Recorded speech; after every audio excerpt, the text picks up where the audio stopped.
अम्मी आपको अपनी बेटी पर यकीन नहीं है? मैं तुम्हारी रग रग से वाकिफ हूँ, बहुत मुश्किल है तुम पे भरोसा करना। ठीक है, आपको अगर बात नहीं सुननी तो बाद में शिकायत मत कीजिएगा। एक बार अहमर और आफिया के रिश्ते के बीच में दरार आ जाए तो मेरा और आफिया का रिश्ता इतना मजबूत हो जाएगा कि वो बिना हिचकिचाए अपनी पर्सनल बात मुझसे शेयर करेगी। कैसी शिकायत?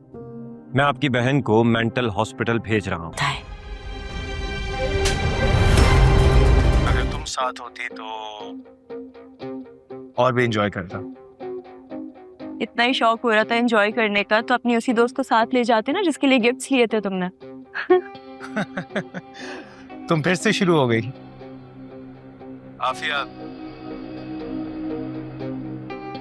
नाजरीन, क्या अहमर को आफिया के ऑफिस में मुलाजिम बनकर काम करना पड़ेगा जहां पर फहद और आफिया इसके बॉस होंगे? दूसरी तरफ नाजरीन, जिस खेल को इतने दिनों से दूसरों की जिंदगी बर्बाद करने के लिए खेल रही है, क्या अब वही खेल इसके अपने घर को तबाह करने वाला है? क्योंकि आने वाली एपिसोड में मारिया, अहमर और आफिया हमजा की जिंदगी में एक साथ बड़े मोड़ आते दिखाई दे रहे हैं। सबसे पहले बात करते हैं अहमर की, क्योंकि अब सबसे बड़ा सवाल यही होगा कि क्या अहमर आफिया का ऑफिस ज्वाइन करेगा या नहीं। अहमर शुरू से ही आफिया के वालिद के बिजनेस में काम करने के हक में नहीं था।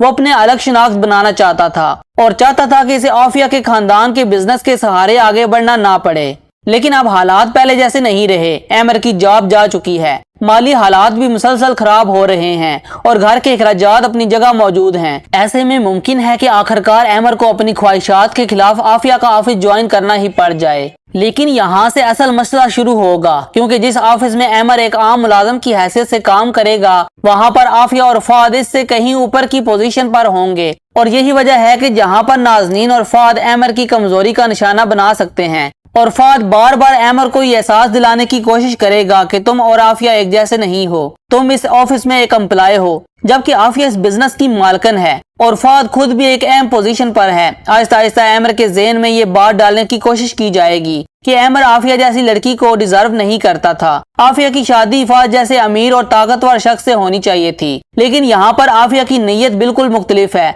वो अहमर को छोड़ना ही नहीं चाहती, बल्कि इस वक्त वो सिर्फ ये चाहती है कि अहमर दोबारा अपने पाँव पर खड़ा हो जाए। इसे शायद अंदाजा ही ना हो कि जिस ऑफिस में वो अहमर को लाना चाहती थी, वही ऑफिस आगे चलकर इन दोनों के रिश्ते के लिए सबसे बड़ा इम्तिहान बन जाएगा। अब दूसरी तरफ आते हैं मारिया की तरफ, जिसकी जिंदगी पहले ही बहुत बड़े सदमे से गुजर रही है। हमजा बार बार इसे समझा रहा है कि मौजूदा हालात में इस घर में रहना इसके लिए मुनासिब नहीं है। बिलाल और शाहरुख के रवैये, नाज़नीन की हरकतें और इस घर के मुसलसल खराब माहौल देखते हुए हमजा का मशवरा यही है कि इनके साथ चलकर इसे रहना चाहिए। हमजा इसे अपनी छोटी बहन समझता है, इसलिए वो नहीं चाहता कि मारिया इस मुश्किल वक्त में अकेली रह जाए। लेकिन मारिया अपनी जगह जिद पर कायम है। वो कहती है कि मैं ये घर छोड़कर नहीं जाऊंगी। यहाँ पर अहमर भाई और आफिया भाभी भी तो है ना, मगर मारिया की ये जिद हमजा के लिए एक और मुश्किल पैदा कर रही है, क्योंकि वो जब भी मारिया का हाल चाल पूछने यहाँ पर आता है ना, इसे बिलाल या शाहरुख की बदतमीजी बर्दाश्त करना पड़ती है।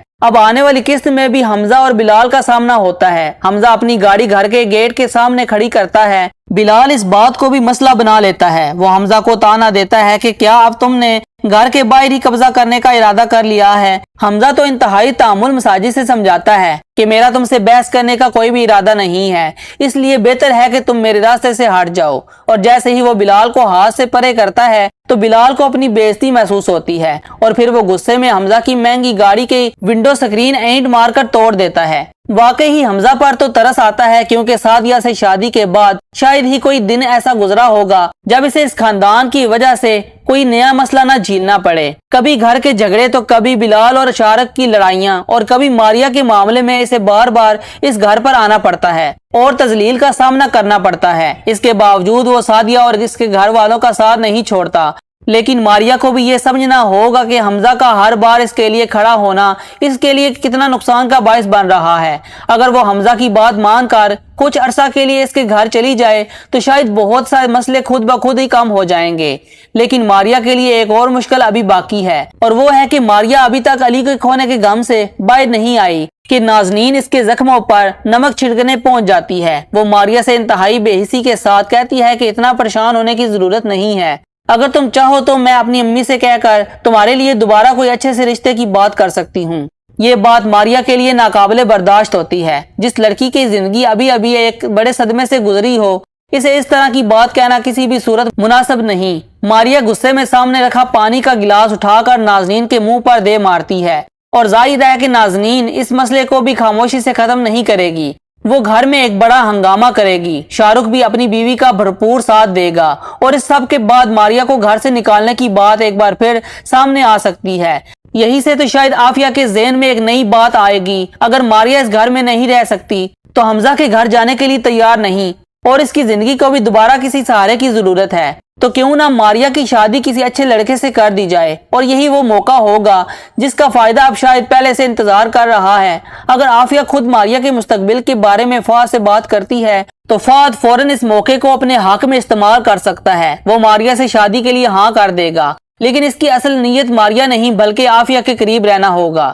یہی چیز آگے چل کر ماریا کے لیے ایک اور بہت بڑا امتحان بن سکتی ہے، کیونکہ ماریا اگر آہستہ آہستہ فہد کو پسند کرنے لگتی ہے، اس کے ساتھ اپنی زندگی کے خواب دیکھنے لگتی ہے، اور پھر اسے یہ حقیقت پتہ چلتی ہے کہ فہد نے اس کے ساتھ رشتہ صرف عافیہ کی قربت حاصل کرنے کے لیے جوڑا تھا، تو ماریا کا دل ایک بار پھر ٹوٹ جائے گا، اور شاید یہی بات ماریا اور احمر کو عافیہ کے خلاف سوچنے پر مجبور کر دے گی۔ دوسری طرف نازنین جس طرح مسلسل فہد کے ساتھ رابطے میں ہے نا، چھپ چھپ کر اسے باتیں کرتی ہے، اسے مہنگے تحفے لیتی ہے، اس کے ساتھ باہر کھانا کھانے تک جاتی ہے، یہ سب ہمیشہ کے لیے شاہ رخ سے چھپا رہنا ممکن نہیں ہے۔ شاہ رخ اگرچہ خود بھی بہت سے معاملات میں غلط ہے، لیکن اپنی بیوی کو کسی غیر مرد کے ساتھ اس طرح مسلسل رابطے میں دیکھنا شاید وہ برداشت نہیں کر سکتا، خاص طور پر جب اسے پتا چلے گا کہ فہد صرف فون پر باتیں نہیں کرتا بلکہ نازنین کو مہنگے گفٹ بھی دیتا ہے اور ساتھ میں کھانا کھانے بھی لے جاتا ہے۔ اور ابھی نازنین کے پاس ماریا کے چوری کیے گئے زیورات کا راز بھی موجود ہے۔ ماریا کے گولڈ کے سیٹ کو چوری کر کے جولر کو بیچنے کے بعد نازنین نے گولڈ کی جو چوڑیاں خریدی تھی نا، ان پر شاہ رخ کے پہلے سے ہی نظر ہے۔ اب اگر شاہ رخ کسی بہانے سے نازنین سے وہ چوڑیاں مانگ لے اور اسے اس رسید پر وہی تاریخ نظر آ جائے جس دن ماریا کا زیور چوری ہوا تھا، تو نازنین کے لیے بچنے کا راستہ تقریباً ختم ہو جائے گا۔ شاہ رخ کو اسی وقت یقین ہو جائے گا کہ زیور کسی اور نے نہیں بلکہ اس کی اپنی بیوی نے ہی چرائے ہیں۔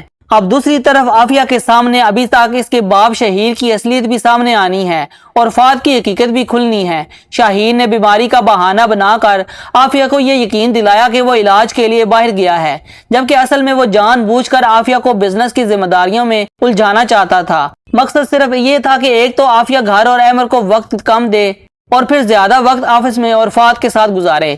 جب عافیہ کو یہ حقیقت معلوم ہوگی کہ اس کے اپنے والد نے اس کے جذبات اور اس کے رشتے کے ساتھ کھیلا ہے تو اس کا رد عمل دیکھنا یقیناً بہت دلچسپ ہوگا۔ اب اصل سوال یہ ہے کہ احمر آفس جوائن کرنے کے بعد فہد کے اس کھیل کا مقابلہ کیسے کرے گا؟ کیا نازنین کی سازشیں واقعی احمر اور عافیہ کے درمیان دراڑ پیدا کر سکیں گی؟ کیا ماریا دوبارہ فہد پر اعتماد کرے گی؟ اور سب سے بڑھ کر جب شاہ رخ کو اپنی بیوی نازنین اور فہد کے تعلقات کی حقیقت معلوم ہوگی تو کیا وہ نازنین کو معاف کرے گا یا یہ رشتہ ہمیشہ کے لیے ختم ہو جائے گا؟ آنے والی قسطوں میں یہ مسئلہ صرف ایک شادی یا ایک خاندان کا نہیں رہے گا بلکہ ہر کردار کے چھپے ہوئے راز ایک دوسرے کے سامنے آنا شروع ہو جائیں گے۔ جس دن عافیہ کو اپنے باپ اور فہد اور نازنین کی اصل حقیقت ایک ساتھ معلوم ہوئی، شاید اسی دن اس پورے کھیل کا رخ ہی بدل جائے گا۔ تو ناظرین، آپ کو ہمارا آج کا ریویو کیسا لگا ہمیں کمنٹ سیکشن میں لازمی بتائیے گا۔ ویڈیو پسند آئی ہے تو ویڈیو کو لائک کر کے چینل کو سبسکرائب کر دیں۔